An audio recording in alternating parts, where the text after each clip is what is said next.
Merhabalar efendim. Yine çok merak ettiğiniz bir konuyla kameraların karşısındayım. Sizi bilgilendirmek üzere efendim. Hamilelikte özellikle son dönemlerde yalancı doğum ağrıları, yalancı doğum kasılmaları diye bir kavram var. Ve ne yazık ki toplumda gebeler tarafından bu yanlış anlaşılıp doğum belirtisi zannedilip paniğe kapılmalarına neden olabiliyor. Esasında bu kasılmalara doğuma hazırlık ağrıları, alıştırma ağrıları, yalancı doğum ağrıları dense de aslında bu kasılmalar 16. haftadan itibaren gebelikte görülmeye başlar. 16. haftadan doğuma kadar devam eden bir şey, yani bir kasılma, doğuma neden olmuyorsa normal bir durumun bir parçası demektir. Aslında buna da tıbbi olarak biz Braxton-Hicks kasılmaları diyoruz. 150 yıl önce bir bilim adamı, işte adı Braxton Hicks, bu kasılmaları bulmuş. Nedenine gelince bu kasılmalar aslında uterusun tonusunun, rahimin büyüyen tonusunun gerimine bağlı olan, rahimin kasılmasıyla olan şeylerdir. 16. haftada genellikle gebeler bunu çok fark etmiyorlar. 22-24. haftadan itibaren fark etmeye başlıyorlar.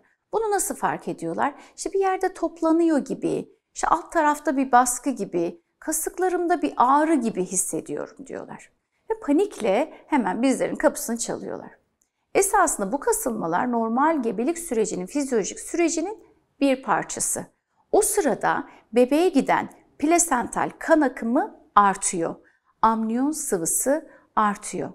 Ve uterusu, rahimi böyle sürekli bebekle beraber büyüyen bir organ olarak düşünürsek ve büyük bir maratona hazırlanan bir kas kütlesi olarak değerlendirirsek bu kas kütlesinin aslında doğuma hazırlığı da diyebiliriz. 24. haftadan sonra kişiler bunu hissetmeye başlıyorlar ve bizim kapımızı çalıyorlar. Bazıları da anlamıyorlar. İşte pozisyon değiştiriyorlar, geçiyor diyorlar. Evet, doğru. Braxton-Hicks kasılmaları yürüyüş sırasında, egzersiz sırasında daha çok fark ediliyor. O noktada dinlendiğinizde geçiyor ya da tam tersi istirahat ettiğinizde, fark ettiğinizde de yürüdüğünüzde geçiyor. Bazı temel şeyler var. Onlar Braxton-Hicks kasılmalarını arttırıyor. İşte bunları daha az yapmak gerekebiliyor ya da daha dikkatli olmak gerekiyor. Yoksa bir sorun oluşturacağından değil. Ama susuz kaldıysanız, çok yorulduysanız, stresli olduysanız, çok yorulduysanız hamilelikte, vajinal bir muayene geçirdiyseniz veyahut da cinsel ilişkiden sonra bu kasılmaların görülme olasılığı artıyor. Ama bunlar olduğunda da yine panik yapmanıza, telaş yapmanıza gerek yok. Fakat hangi durumda telaşlı olmayacağınızı da size tabii ki öğretmem gerekiyor. Şimdi bu kasılmaları gün içerisinde belki 1-2 defa hissedeceksiniz. Belki 1 saat içinde 2 defa hissedeceksiniz. Bazen ritmik olur ama hiçbir zaman o ritmik kasılmalar doğum ağrısı gibi şiddeti artan kasılmalar değildir. Doğum kasılmalarından farkı sadece alt bölgelerde, yani karnınızın alt kısmında hissedilmesi, beraberinde bazen adet ağrısı gibi ağrı yapar, bazen hiç onu da yapmaz. Zannedersiniz ki bebek bir tarafa toplandı, yumru oldu. Bu şekilde gelirsiniz, bu çocuk niye böyle yapıyor? Aslında bu kasılmalardan neden olan bir durum. Fakat gerçek doğum ağrılarında, yani şimdi diyelim ki erken doğum tehlikem mi oldu, bir şey mi oldu dediğinizde, gerçek doğum ağrılarında bu kasılmalar daha şiddetlidir. Yavaş başlayıp giderek şiddeti artar. Aralıkları önce daha geniş aralıklarladır, sonra giderek sıklaşır ve süresi uzar. Braxton-Hicks kasılmaları düzenli değildir. Giderek şiddeti artmaz ama doğum ağrıları düzenlidir ve giderek şiddeti artar. Doğum kasılmalarında yaklaşık 60-70 saniye süren bir kasılma olur. Ama Braxton-Hicks kasılmalarında, yani yalancı doğum ağrılarında 30 saniyenin altındadır bu kasılmalar ve hiç genellikle de ağrı oluşturmaz.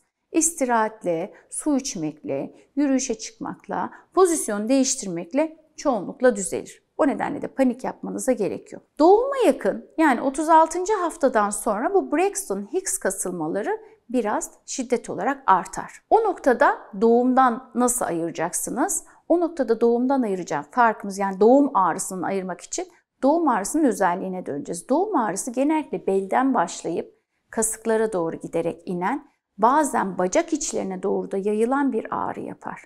Ve hatta bunu bazı gebeler şöyle ifade eder, sanki ishalken olan gaz ağrısı gibi bir ağrı tariflerler. Giderek şiddeti artar Beraberinde bulantı olabilir, kusma olabilir, ishal olabilir. İşte o zaman dersiniz ki bu doğum kasılması. Veya vajinal nişan dediğimiz kanama olabilir. İşte o zaman bilirsiniz ki bu doğuma bağlı ağrı. Ama Braxton Hicks kasılmalarından hiç korkmanızı istemiyoruz. 16. haftadan itibaren başlar. 22-24. haftadan sonra daha belirgin olarak hissedersiniz. Son aylara doğru yaklaştıkça da daha fazla olur. Hiçbir Braxton Hicks kasılması doğumu başlatmaz ve doğum belirtisi değildir. Kadınlar bunu genellikle şöyle düşünürler. Kasılmalar var, doğum ağrıları mı yaşıyorum? Hayır, Braxton Hicks kasılmaları rahim ağzının, rahim boynunun kısalmasına, incelmesine ve bebeğin ilerlemesine neden olmaz. Hatta bir son dönem bunun nedeninin fazla olmasının nedeni bir maratona hazırlanan bir uterus, bebeğe sıvı gitmesi gerekiyor, bebeğe kan akımı gitmesi gerekiyor, bebeğe yeniden pozisyon verilmesi gerekiyor. Vücudunuzun kendi kendine oluşturduğu bir sistem. Bu olduğu zaman korkmayın, telaş yapmayın. Ama buna rağmen bu ağrılardan, bu kasılmalardan rahatsız oluyorsanız sıcak, hafif petler koyabilirsiniz.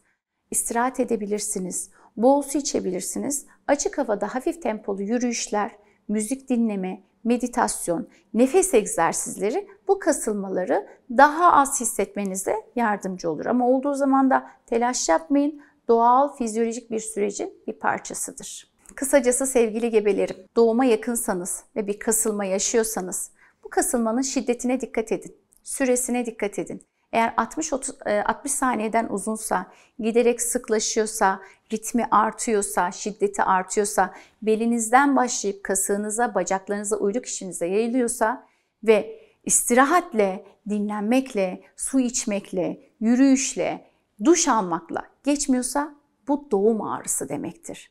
Ama istirahatle geçiyorsa, yürüyüşle geçiyorsa, bol su içmeyle geçiyorsa, düzenli aralıklarla gelmiyorsa, şiddeti düşükse, sadece kasıklarınızda bir baskı, bazen de adet ağrısı gibi geliyorsa, işte o zaman bu Braxton Hicks kasılması yani yalancı doğum ağrısıdır. Bu durumda telaş yapmanıza gerek yok efendim. Sevgili gebelerim, umarım kafanızdaki soruları cevaplayabilmişimdir. Bu video ile ilgili merak ettiğiniz şeyleri aşağıya yorumlara yazmayı, videoyu kaydetmeyi, beğenmeyi, diğer gebe arkadaşlarınızla paylaşmayı ve kanalıma abone olmayı unutmayın. Görüşmek dileğiyle. Sağlıkla kalın.